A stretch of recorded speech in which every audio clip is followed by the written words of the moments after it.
Masaya, nakakakilig at puno ng romantikong pagmamahalan kung ituring ng ilan ang Valentine's Day.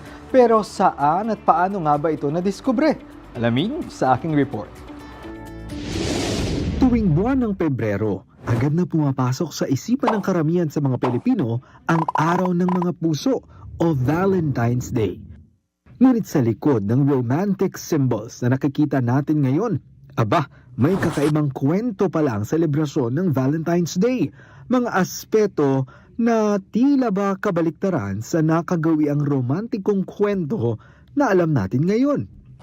Noong panahon ng Ancient Rome, isang festival ang sinicelebrate ng 3 araw kada taon, ang Lupercalia, na ipinagdiriwang kada ika-13 hanggang ika-15 ng Pebrero.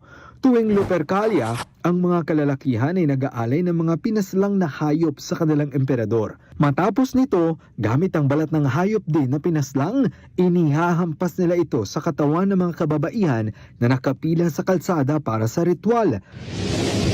Naniniwala kasi sila na sa ganitong paraan ay pwedeng magdalang tao ang isang babae. Bukod dito, may tinatawag din silang matchmaking lottery, kung saan ang mga kalalakihan ay bubunot ng pangalan ng isang babaeng makakasama nila o kumbaga makakadate sa loob ng 3 araw.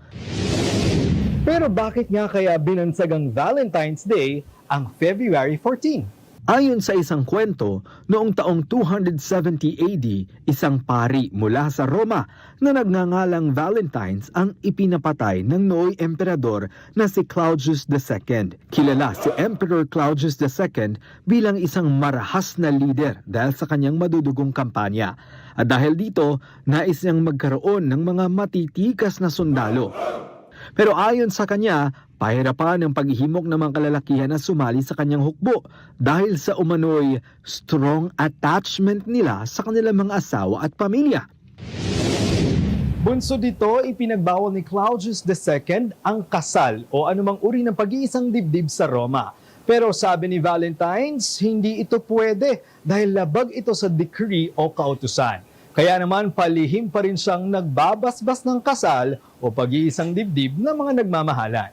At nang madiskubre ito ng emperador, agad niyang ipinag-utos ang pagpapatay dito at ang pagpugot sa kanyang ulo, February 14 noong 270 AD.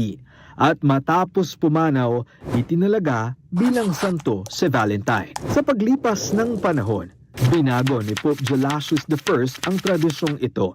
Inalis niya ang mga brutal na gawain sa pagdiriwang. Pinanatili pa rin ang paniniwala tungkol sa love and fertility, ngunit sa maayos at mas katanggap-tanggap na paraan.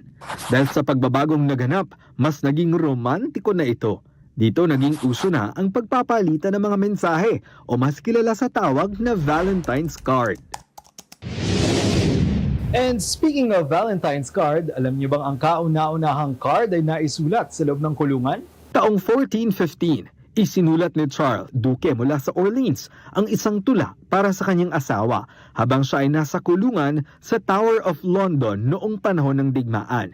Na bago man ang madilim na pinagmulan ng tradisyong ito, may mga bansa namang itinuturing na iligal o tabu ang selebrasyon nito, katulad ng bansang Saudi Arabia, Pakistan, Malaysia, Iran at India, sa kadahilan ng taliwas ito sa kanilang pinaniniwalaan. Malayo na ang narating ng Valentine's Day mula sa tila marahas na pinagmulan nito. Patunay na kayang baguhin ng pag-ibig o pagmamahal ang madalim na nakaraan ng isang bagay o kwento. Kaya naman, samahan niyo po kaming muli sa susunod na episode ng If You Know, You Know, dito lang sa 13 sa tanghali. Dahil, the more you know, the better.